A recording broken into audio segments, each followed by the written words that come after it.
Thiaw ñu ngi lay nuyu ñu bàyyi la nga nuyoo présenté wu nuyoo waale mbokk yi ñuy seetaan. waaw bonjour madame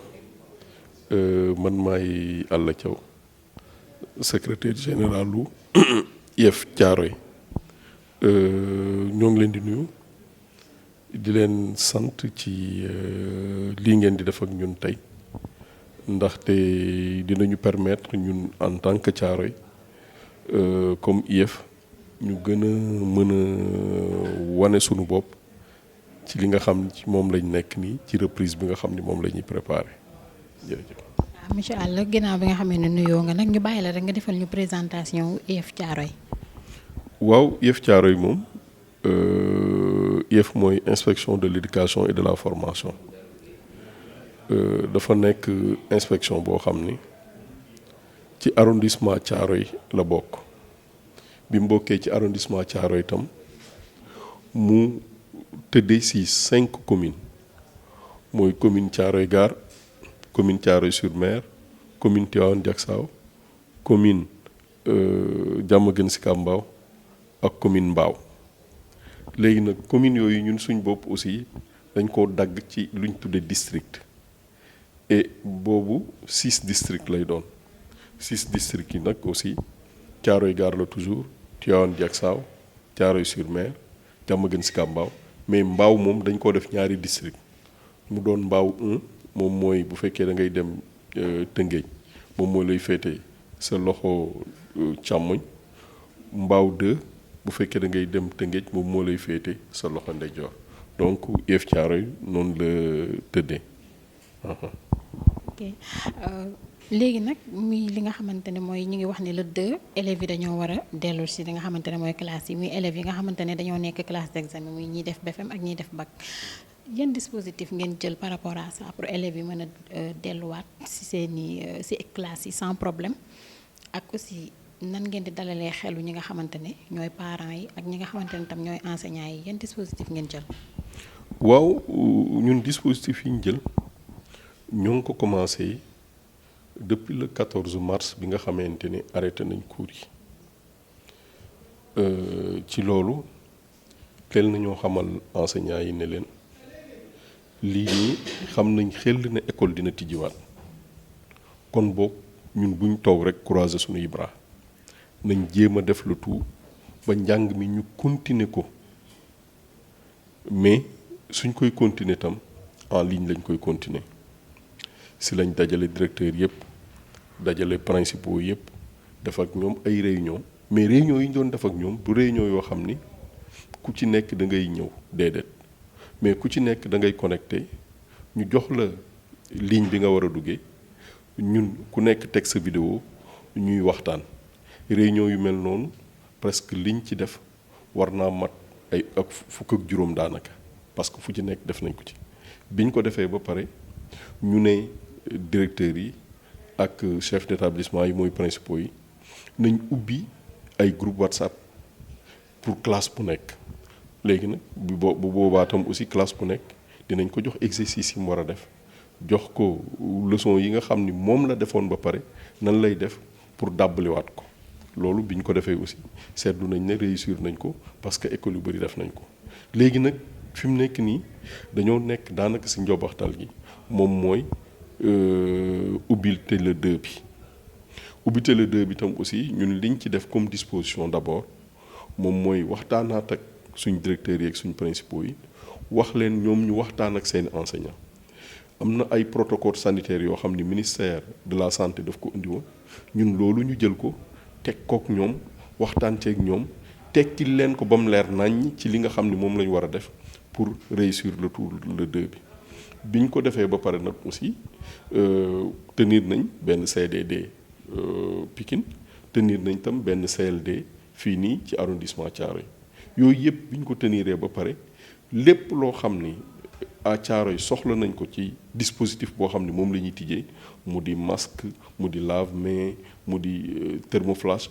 yooyu yëpp am na benn document boo xam ni si lañ ko dëxëñ jox ko maire yi jox ko sous-préfet directeur bu nekk ak principal bu nekk aussi nga am ko léegi nag loolu bi ñu ko defee réunion bu mel ni CLD bi mairie yi seen bopp engagé wu nañ ne li nga xam ni ñoom moom la état central transféré ci ñoom lépp loo xam ni seeni moyens may na leen ko dinañ leen ko ci defal. léegi donc maire yi ñu ci bëri engagé wu nañ ne dinañ jox élèves ay masques ñu ci bëri engagé wu nañ ne dinañ jox xale yi ay lave-mains ñu ci bëri aussi engagé wu nañ ne même thermoflash aussi suñ koy mënee jënd dinañ ko jënd. donc fi mu nekk nii maire yi commencé nañoo réunion ak suñuy directeur pour xool fii ak samedi nan la ñuy def ba lépp luñ soxla ci lool rek ñu jël ko. soo demee fu mel ni aussi la ville de Pikine convoqué nañ les CM les principaux de CM le samedi à partir de 15 heures pour ñoom seen dotation ci affaire yooyu ñu wax yépp ñoom ñu ñëw jël ko. gouvernement bi tam aussi actuellement commencé na di distribuer par l'intermédiaire par l'entremise des IA li nga xam ni moom lañ am comme dotation pour indi ko. ça veut dire que daal ñun suñu dispositif moom waxtaan nañ ci bu baax ak enseignants yi wax leen ne aussi itam classe bu nekk warta passé 20 élèves te élèves itam ni ñuy toogee waxtaan nañ ci ak ñoom élèves yi bu ñu leen di interroger ñuy dem tableau li ñu war a def waxtaan nañ ci ak ñoom élèves yi aussi bu ñuy génn récréation lépp loo xam ni nag nit ñi mën nañ leen ko dimbalee ba laalante du fa am waxtaan nañ ci ak ñoom. daanaka directeur yi bi ñu ci waxtaanee ak ñoom ba pare ñoom aussi dañuy dem def partage bi kon globalement enseignants yépp la conduite à tenir xam nañ ko. léegi nag benn problème rek lañ am parce que élève bi dëkkut ci école bi il faut mu jóge këram ñëw école bu jàngee ba pare jógewaat école ñibbi këram. looloo taxoon aussi ñun tam bàjjanu gox yi ASC yi ñoom ñépp aussi waxtaan nañu ak ñoom defal leen ay proposition ne daanaka sa ñoom su fekkente ni seeni biiru koñ mën nañoo dajale xale yi di leen indi école bu heure wàcc jotee ñu gaaw a dem jël leen yóbbuwaat leen ku nekk dellu këram balaa xale yi di fi taxawaalu. mais ñun xam nañ xel ne xale bi moom bu fekkee indiwul jàngoro bi ci biir école bi moom mën nañ assurer ne du ko fa jële ndax suñu disposition yi gën a kawe jël nañ ko te incha allah charte yooyu jàngalekat yi nga xam ne ñoom ay soldats lañ xam nañ xel ne dinañ ko doxal ba daal am nañ ci njortu bu rafet. parents itam aussi comme ni ma la ko waxee sànq rek groupe WhatsApp bi nga xam ne moom lañ organisé moom lañ créé woon profité nañ aussi ñun tam ci groupe WhatsApp yooyu pour di leen sensibiliser wax leen ne xale yi wax dëgg yàlla chaque jour presque dinañ leen gis ñuy taxawaalu ci mbedd meek affaire yooyu te fi mu nekk nii comme mën nañ leen a bàyyi ñoom ñu dekk ci mbedd yi war nañ leen a mën a bàyyi ñu dem école parce que école bi mooy gën a wóor sax à la limite mbedd mi nga xam ni fa lañ nekk tous les jours. donc globalement loolooy disposition yi nga xam ne xaw nañ ko jël pour réussir reprise de juin bi. ku xam tamit xale yi ku ne xam ne ni ñuy dundee muy ci école muy feneen est-ce que yaakaar ngeen ni c'est sûr moment bii nii xale yi war a delluwaat en classe. waaw xam nga c'est sûr moom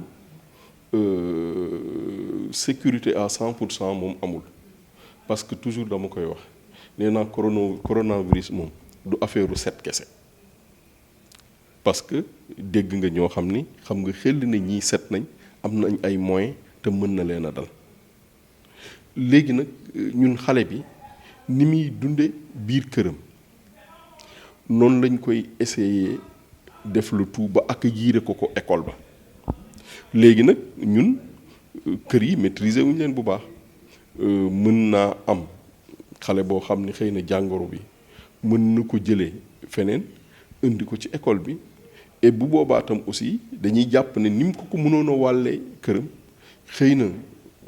nu demee noonu mën na ko wàllee école mais nag ñun école li ñuy may chance mooy ñun xam nañ ni waajur yi ci biir kër yi sax suñu enseignants yi ñoom ñoo leen di gën a may xel ci ni nga xam ni moom lay coronavirus bi di joxante. léegi nag li ma bëgg a wax foofu rek mooy lan bu fekkente ni nit ki mbir mi mën nañ ko wàlle këram je sais que chance yi ëpp ñu wàlle ko këram moom moo ëpp ci chance yi nga xam ni dinañ ko wàllee école. man mën naa ne fi mu nekk nii ñun dispositif bi ñu jël école bi sax à la limite moo gën a wóor kër bi nga xam ni fa la xale bi nekk parce que kër ga moom bu fa nekkee yaayam dootu ko surveiller dootu ko def dara de lu dul da koy bàyyi rek mu dem ni mu kii te ñun suñ xale itam xam nañ ni boo wëree actuellement ci mbedd yi di nga leen gis ñuy dox di def lu leen neex alors que ñoom bu ñu ñëwaatee école sax école boobu ñun dinañ jéem a def le tout comme ni ñu ko defee woon bi coronavirus bi di waaj a commencé def benn leçon boo xam ni dañuy seet xale bi nan lay def ba protéger wu ci léegi nag leçon yooyu su xale bi ñëwaatee itam ci biir classe bi dinañ ko jàngalaat wax ko ne yow en réalité nii nga war a tooge pour wax dëgg yàlla feebar bu mel ni du la dal donc loolu dinañ ci ñëwaat sensibilisation boobu dañ ciy ñëwaat ci école bi ba pare itam maîtres yi nga xam ne ñoom dañuy jàngale dañuy surveiller xale bi ci biir classe bi am na maîtres yoo xam ne ñoom duñ yore classe ñooñu aussi ay heure récréation ak yeneen heures yi yooyu ñoom ñooy seet xale bi ci biir école bi donc ñun école bi daal dañoo def le tout ba waa organiser nañ ko ba organisation bu baax boo xam ne dinañ wàññi possibilité wàllaate bi am ci école bi moom moo tax ma ne la wàllaate moom buy am ñun jàpp nañ ni xëy na ci kër yeeg mbedd yi lay gën a amee que ci école bi waaw. est-ce que dispositif yooyu nga xam ne jël ngeen ko est-ce que boole ngeen ci ñi nga xam ne ñooy école privée yi tamit. waaw dispositif yi moom ñëpp la parce que xale yi moom suñuy ñooñ lañ suñuy doom lañ ñun ñëpp ay xale yi Sénégal lañ ñoom ñëpp école privée dafa am ndaxte école publique mënta jël ñëpp donc ñun saa bu ñuy toog di réunion di waxtaan ak affaire yooyu yëpp dañuy boole école publique bi ak école privée bi donc léegi nag maire itam aussi keroog bi ñu leen dajalee waxtaan ak ñoom aussi ñun dañoo doon xaw a am tuuti kii dañoo ragaloon tuuti sax ne duñ leen ci boole mais biñ demee ba waxtaan ak ñoom loolu lañ ñu wax ne ñu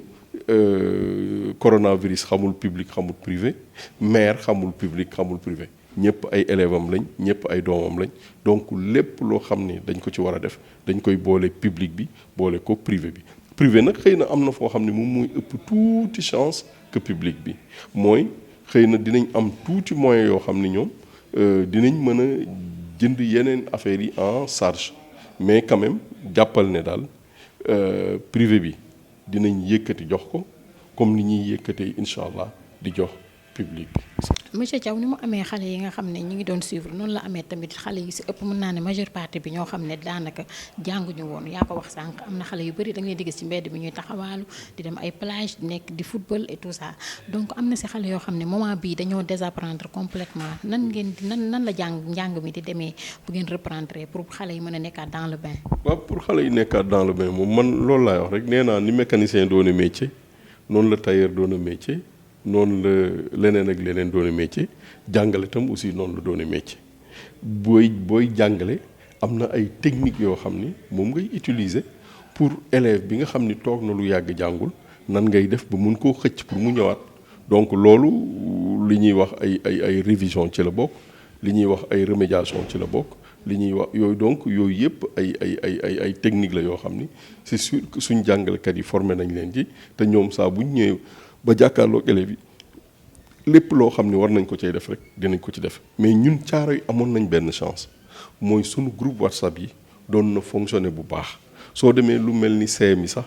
am na lu ñu tuddee Google Classroom wax dëgg yàlla amoon na ay CM yoo xam ne sax dem nañ ba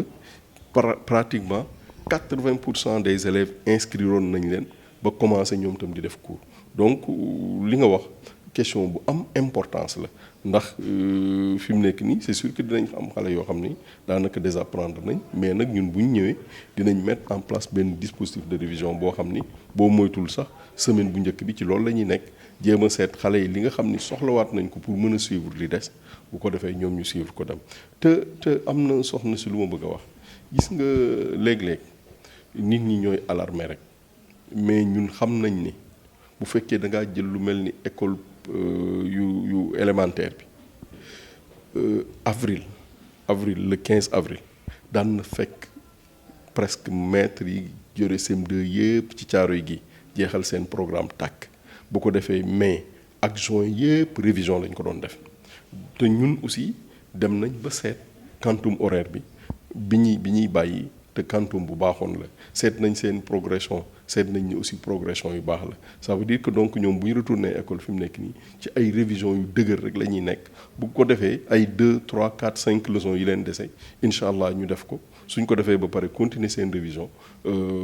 préparer waat bu baax nag seeni examen loolu moom ci xale yu ndaw la xale yu ndaw yi parce que ñoom à partir du 17 juillet defe naa la ñu war a def su ma fàtte ko la ñu war a def seen examen boo jëlee ñi nga xam ne dañuy def BFEM ñoom nga xam ni le 17 août la ñuy defi examen donc ñoom am nañ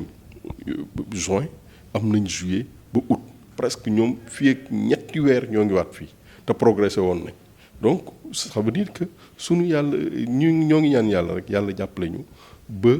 Covid bañ a am ci école yi su amul ci école yi moom li ñu wóor mooy sunuy programme dinañ ko dérouler ba jeexal ko tàkk te duñ ci am benn problème parce que wóolu nañ suñuy enseignant bu baax waaw. aussi mu am benn affaire boo xam ne am na élèves yi nga xamante ne tey defuñu woon examen élèves yi nekk classe d'examen ñoom nan lay demee déwén dañuy passer wala dañuy reprendre même classe. waaw loolu nag moom c'est une décision gouvernementale quand même moom moo ci mën a wax dara mais comme li ma la wax sànq rek bu dee da ngaa jël man bu ma ci doon am souci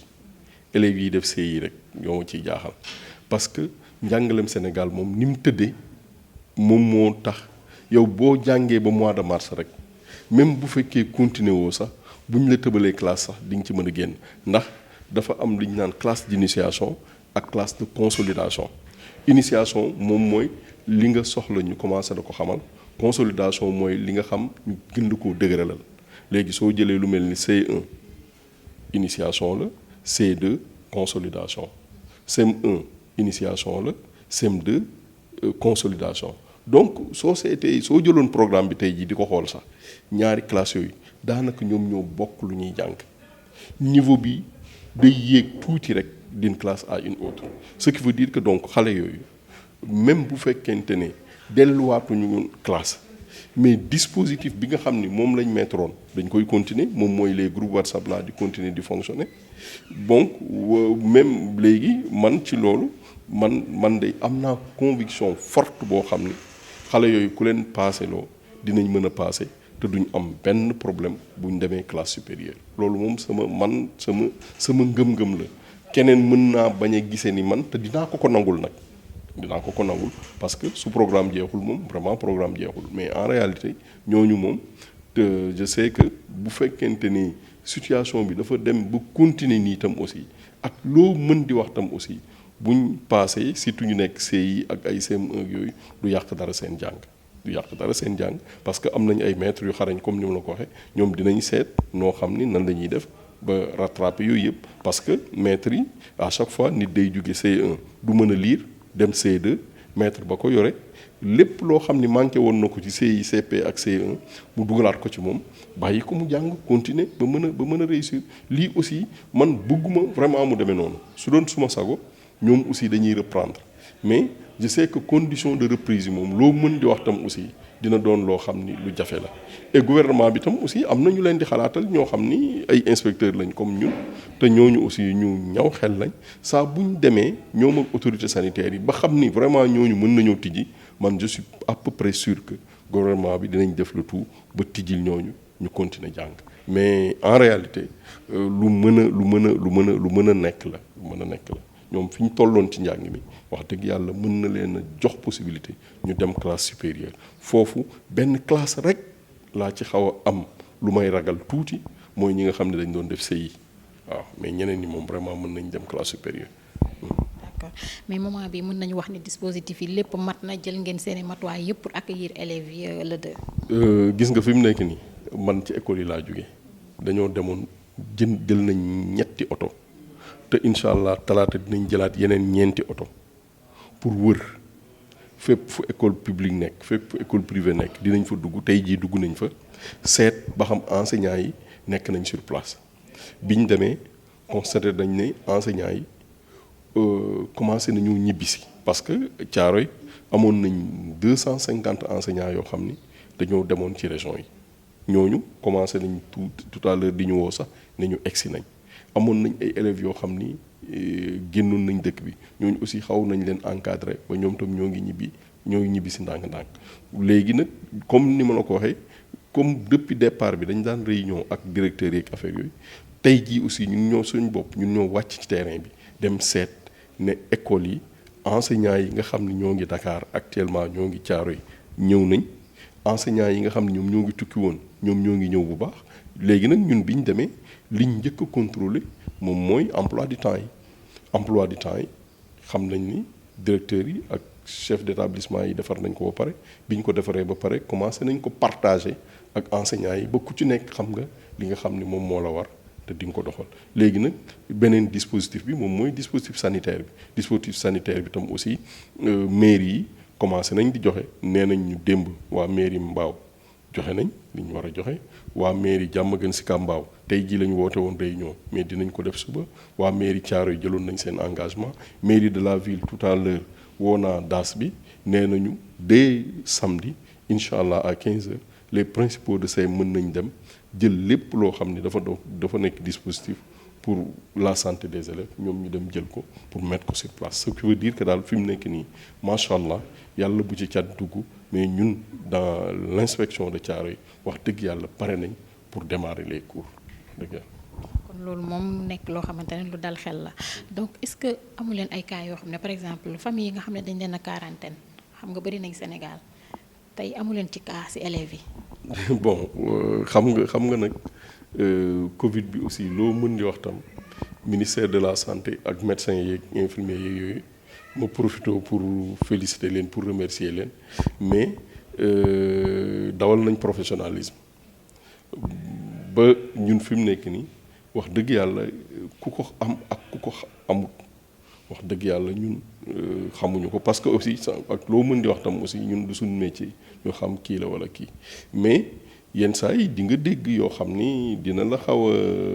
tikkeloo tuuti mais ñooñu ñun on fera le tout ba foo xam ni dégg nañ fa quarantaine rek élève boobu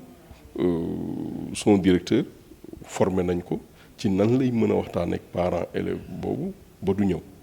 léegi te ba pare tam aussi toujours suñu dispositif bi gouvernement du Sénégal daf ñu demandé nañ ñu teg benn salle boo xam ni su demee ba nga xam ni gis nañ élève boo xam ni suspecté nañ ko rek dañ ko fay yóbbu waxtaan ak moom waaye waajuram waxtaan ak moom yooyu yëpp daal donc dafa doon dispositif yoo xam ne mais quarantaine bi moom pour le moment wax dëgg yàlla mënuma la wax ne tel élève ci Thiaroye amagum na Covid mais nag aussi ak loo mën di wax tam aussi ñëpp xam nañ ni Mbao am na ñëpp xam nañ ne Diamaguène Sicap Mbao am na ñëpp xam nañ ni feneen ak feneen am na mais de toute façon man dégguma ci benn élève loolu nag ça peut être lié au fait que waa ministère de la santé dañuy nëbb tur yi ba kenn du ko xam te loolu aussi ñoo ngi leen koy saluer bu baax a baax wax dëgg yàlla loolu moom mënuma ci apporter réponse bu dul bii quoi. ok léegi bu fekkee ne nag élève am na ko toog seen kër nan lay jàngee élève boobu.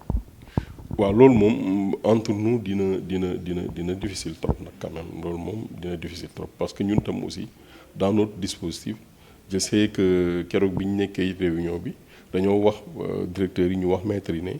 groupe WhatsApp yi nga xam ni moom lañ defoon nañ ko continuer di ci jox ay exercices élèves yi ñuy continuer di ko def mais quand même élève bi nga xam ne am na ko nag wax dëgg yàlla du mën a bénéficier woo cours que moroomam yeeg yooyu moom wax dëgg yàlla te loolu tam aussi moo ngi mel ni rek lépp jaaroon yoon nga ne ma élève bu siburu est-ce que dina mën a jël ci cours yi bu boobaa aussi vraiment du ko mën a jël parce que dafa siburu donc kii aussi comme dal tam aussi doo ko mën a jël parce que tout simplement da ngaa malade mais ñun dinañ jéem a def le tout ba nga xam ni élève bi même bu maladee entre temps bu wéree te examen yi jotagul tam liñ ci war a def incha allah dinañ ko def ba pare tam xam nga corona moom wax dëgg yàlla mën nga ko am ba pare jël say exercice jël sa portable su amee exercice nga toog di def loolu lu mën a nekk la parce que xale yi moom comme la plupart du temps ay cas asymptomatique la ñuy doon donc loolu moom lu mën a nekk la ça veut dire que donc xale yi outils yi daal moo ngi seen wet